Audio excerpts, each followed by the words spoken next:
Welcome back to Jack Builds It and welcome back to the Noble M400 build. If you want to support this build, click the link below and get yourselves a Noble M400 shirt. That would really help me out. Not only that, hit the thumbs up button and subscribe to the channel. That's free and that also helps me out a ton too. Today's video, we are going to get this brand new rear clamshell and the front clamshell fitting onto our Noble M400. We need to get these things perfectly fit so that when we go to put our wide body flares on the car and we trim these out, everything lines up perfectly when we take it apart and get it painted. Now, in the last video where you guys saw me build out the shop, I made a pretty big statement by saying that I was gonna have this car painted in 2 months. Now, 2 months is a lot of work to be done on this car. This thing needs a lot of work. Like I always say, that's enough talking.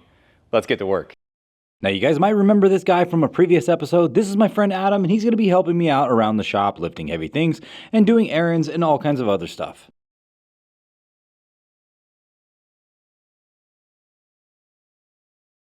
These are little guide pins that basically guide the clamshell where it's supposed to lay so that it sits flush when it is fully closed. One of the best things to do when fitting any new parts up is putting your parts in the old marks. So as you can see here, I line up these guide pins in the old marks. After test fitting the clamshell, we noticed that it was a little bit too far forward, so we decided to remove the brackets and check those things out. All right, so this piece right here came off of this side, and as you can see, there's a pretty big curve in there, right? So I think we have an issue with these pieces because as you can see here, they don't line up. And if these were to be the same, they would have the exact same curve. And if you look on the bottom right here, the metal is exposed almost like it crinkled and broke the old powder coat that was on this. So I think what we're gonna have to do is try to bend this back. But if we bend this back, it could bend again. So I might need to make a new one, maybe, maybe not, but yeah. Interesting. That's another discovery where it's like, okay, this might be why the clamshell was sitting kind of twisted. So there's definitely some tweaking needed, but yeah. Okay, well, keep moving.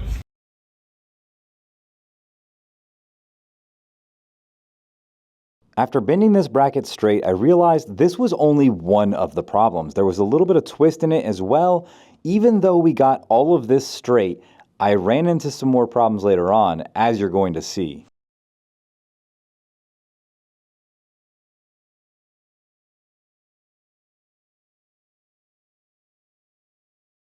Like I said, I ran into some more problems, and one of the problems was these brackets right here that are welded to the frame. They were just a little too small, not allowing me to move the brackets back to where it would allow enough gap between the roof and the quarter.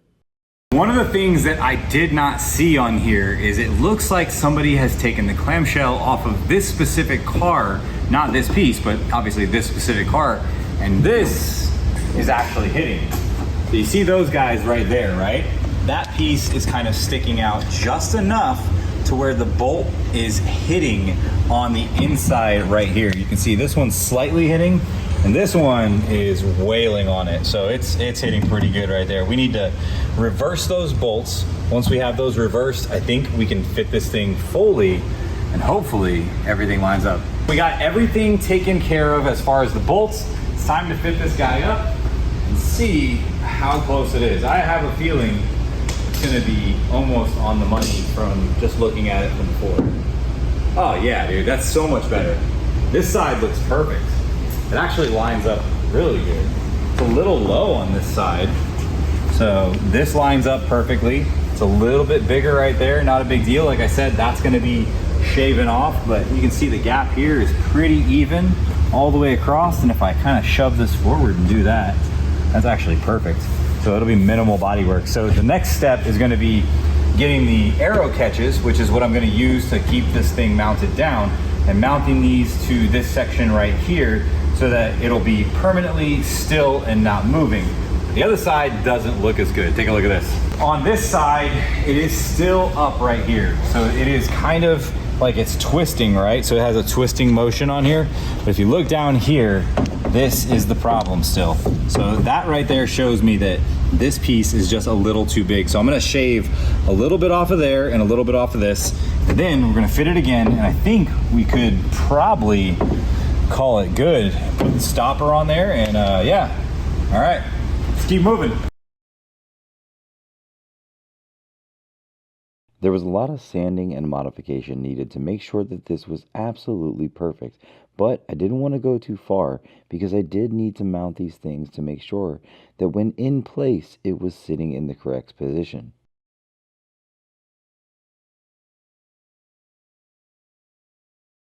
Now I make the custom bracket for the pins to be held in place.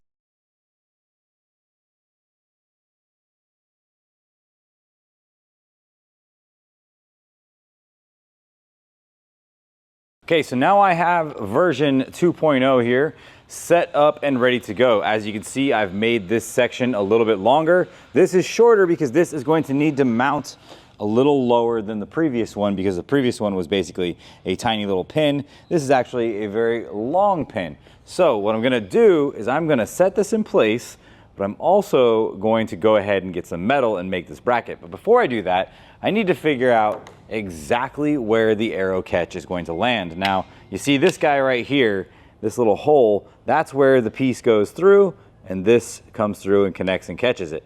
Now, I want to mount these things in a direction that looks really cool. And you can see, kind of has, you know, this opposite teardrop shape. So it's going to be upside down, unfortunately, because if I make that bracket too long, I feel like the deflection on the body is going to cause a lot of vibration and it's going to break or crack the fiberglass. Definitely don't want that to happen after all of the work that is going to be put into this car. So what I'm going to do now is I'm going to shave down this outside edge all the way to where it's flush like this.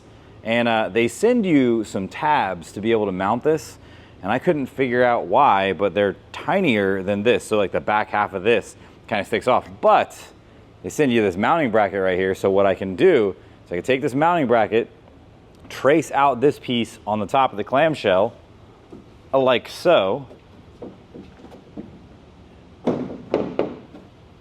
Set it in place, measure it where I want it to be so that it's even on both sides. Drill out the spots on the ends, cut this circle out, set it in place, and Bob's your uncle, and we're done. I wish it was that easy. This is the bracket for the Aero latch that you use to bolt it into place, but since we are making these flush mount, we're using the inside piece because it is the exact shape of the actual part of the latch that I want to show.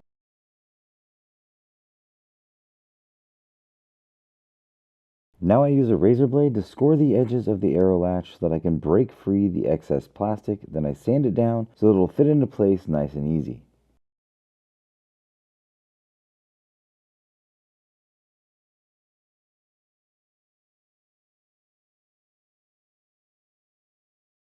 With the hole cut and the latch fitting, it's time to make a template so that we can do the exact same thing in the exact same location on the other side.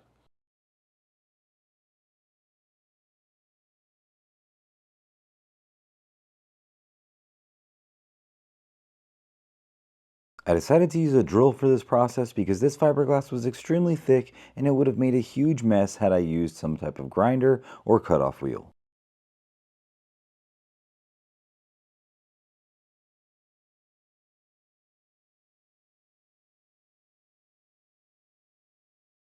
Now I prep the backside of the panel for fiberglass repair, and I use aluminum tape to cover the entire latch very tightly so that way none of the fiberglass resin or fiberglass gets into the latch.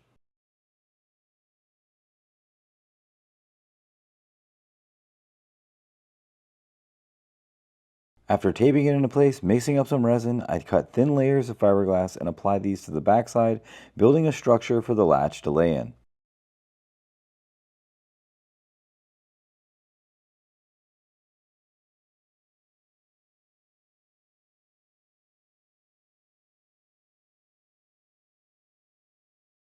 Now with the latches in place, I go ahead and make the bracket that I'm going to use to put the pin for the Aero catch. All right, as you guys can see, we have everything lining up. It is shut, it is latched. Take a look at this right here. There you go. Nice and secure, not going anywhere. Everything is good. Pop it open, latch open. Now, here we go. Let's see if we can open this guy up one-handed. That is awesome. And as you can see right there, we have our pin in place. Let's drop this thing back down.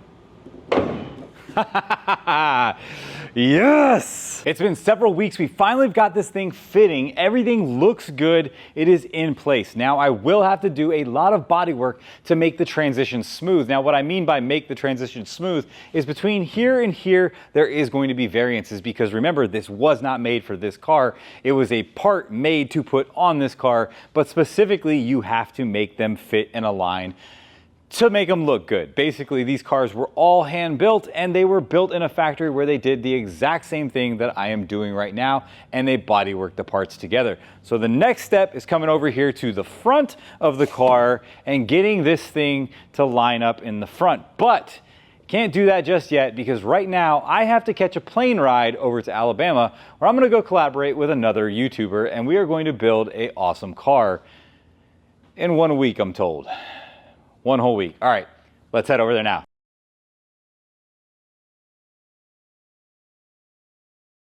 And here comes that famous drifter right now. Let me see. Look at this guy. I thought we were showing up in a drift car here. Everything's broken. This'll do. Of course you guys know this guy. This is my friend Michael Elsey, and if you're not subscribed to his channel, do that right now. Here's the link in the description down below. Check it out. We are gonna do something pretty crazy. I don't know, man.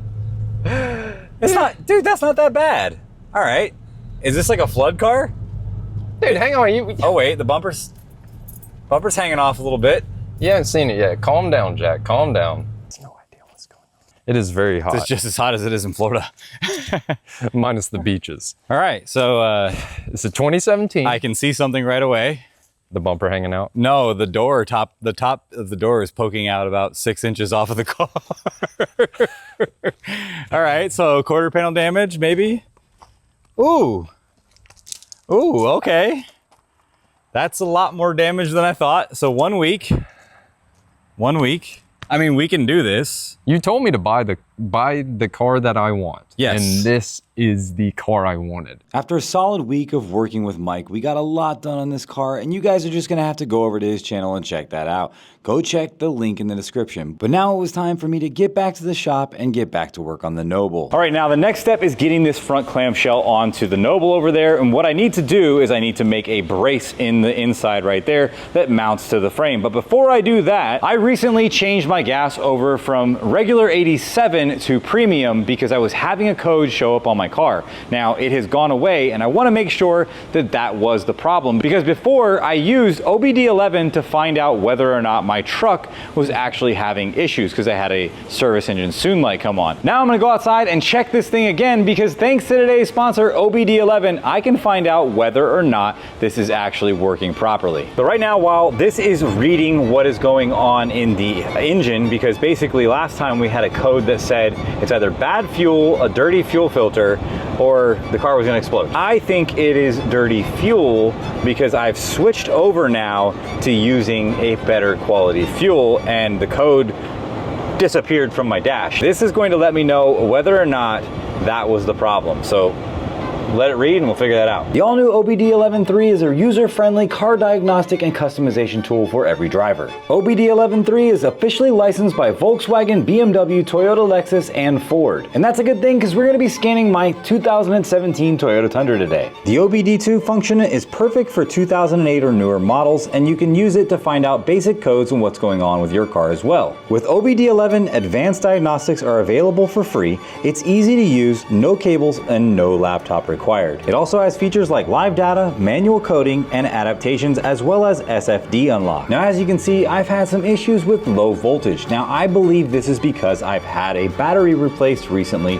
and that was causing some issues with the electronics on my car. After replacing the battery, as you can see, the codes clear out with no issues at all. One of my favorite features is the one-click apps. You can activate or deactivate comfort features, enable various customization functions, and you can unlock manufacturers' hidden car car features with one simple click. OBD11.3 can be left in the car with no battery loss, plugged in for easy accessible diagnostics. Okay, now you can see that that function is unlocked. We are in park, the doors are open. Let's see if I throw this thing in reverse, if it'll lock my door. Ha ha ha, yes! So if you guys want to find out what's going on with your car and make sure that it is running in tip-top condition, go check the link in the description, get yourselves hooked up with an OBD11 and get the best discount offered ever right now in the link in the description. Go check it out. Now, let's get back to putting this clamshell on the car. So when I moved over here to this shop, one of the things that I did was I left the entire supply of Bolt Depot over at Freddie's shop. And I wanted to do that as a thank you for all the things he's done for me. But thank you so much to Brandon and all of the people over at Bolt Depot. They have sent me an all new setup. And now I requested a complete automotive metric setup. Dude, this is awesome. So now, before I get this front clamshell on, we're gonna set this thing up here in the shop, kind of get it, situated where it's gonna be at. And yeah, then we're gonna put the clamshell on. But dude, how awesome is this? Take a look at this, a full new setup again. I have all the bolts I'm gonna need. This is awesome. Thank you guys so much. This is freaking awesome.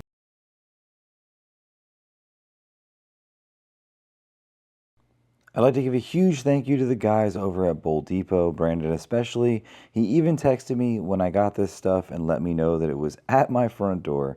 What a great guy, what awesome company. If you guys need to get any kind of hardware or bolts or anything like that, go check out Bolt Depot. They're in the link in the description below.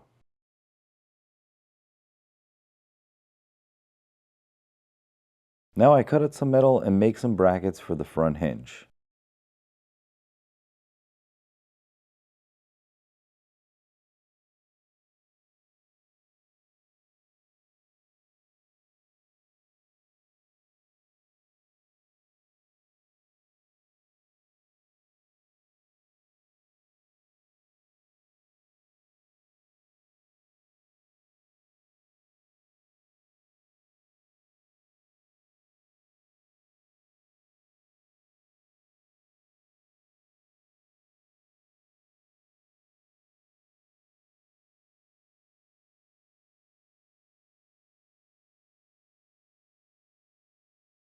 With everything in place and clamped down, I drilled these pieces together so that the bolt hole is in the exact same place as it is on the one side and the other side.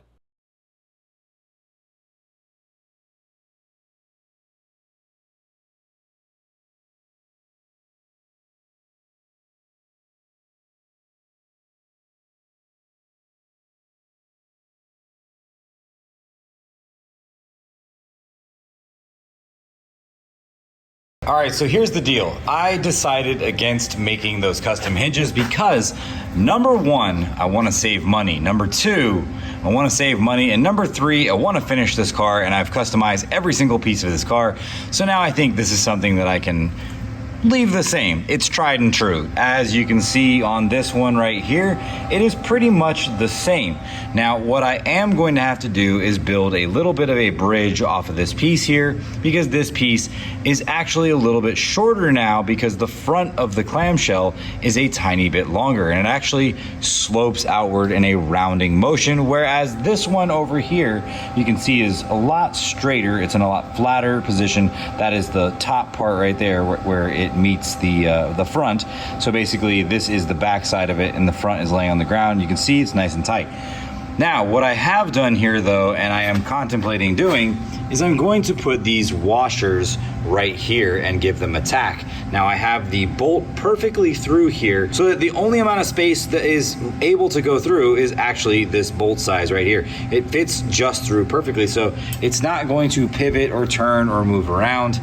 So now I'm gonna weld this in place. I will be cleaning these brackets up, making them look a lot nicer, but for now these are going to do. And like I said, I need to save money because when we get the CNC parts done on the intake manifold, that is going to cost quite a bit of money. That is very challenging and skilled work, and I don't want to skimp on that, so I want to find the right guy for the job. And I think I actually found the guy. All right, here we go. So this is what I'm running into on the front of this car. This is not easy. I have tried everything possible to make this thing line up perfectly.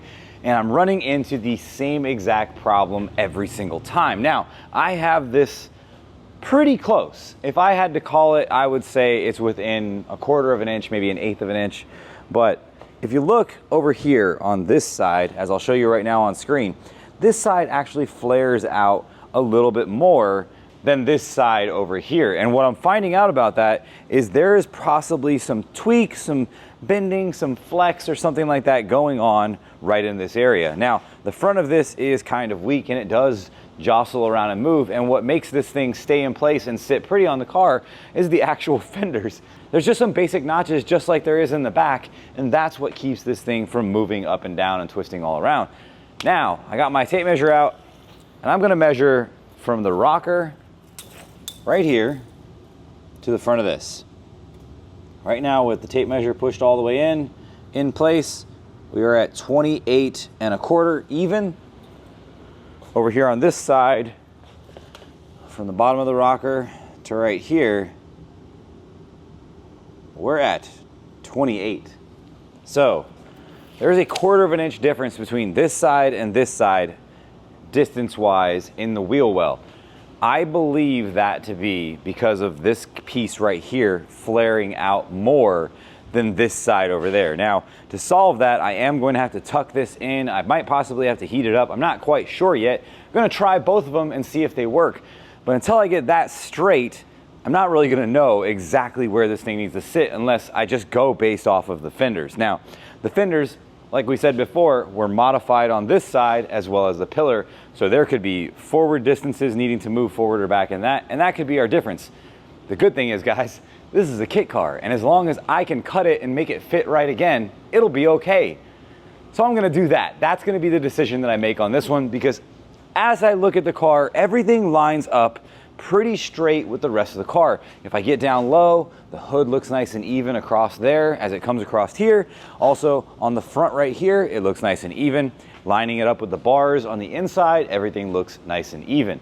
I'm not gonna lie, this has been one of the hardest projects for me to do. I've never touched a car like this. I've never worked on cars that require so much customization. And it's thanks to you guys that I can work on cars like this. So hit the thumbs up, subscribe to the channel, because this thing is going to drive me crazy and I need all the support that I can get.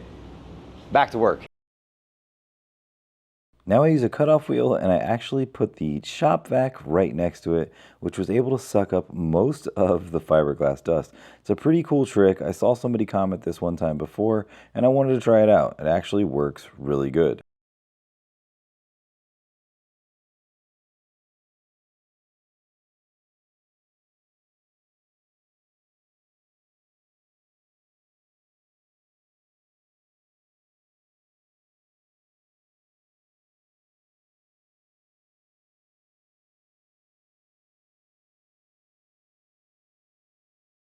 Block of wood out of the way, clamps are in place. Hopefully it doesn't fall off. There we go.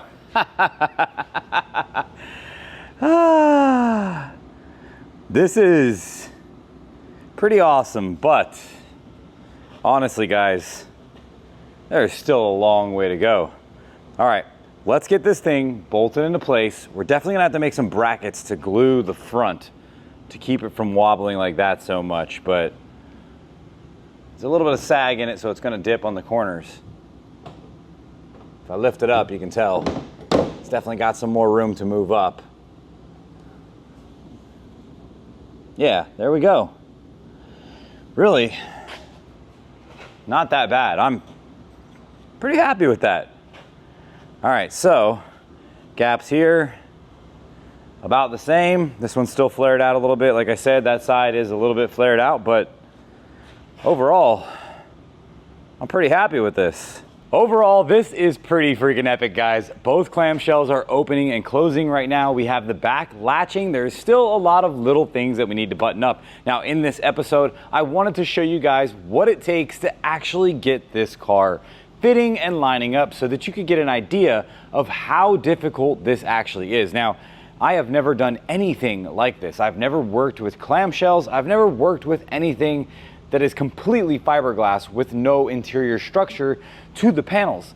These things are insanely difficult to work with, and they move every which direction while you're turning them, so you're not really quite sure until they are fully mounted that you are in the right place. And even when you're in the right place, you're close. You're not really right on. There needs to be body work done, there needs to be straightening, everything needs to be made to fit this specific car.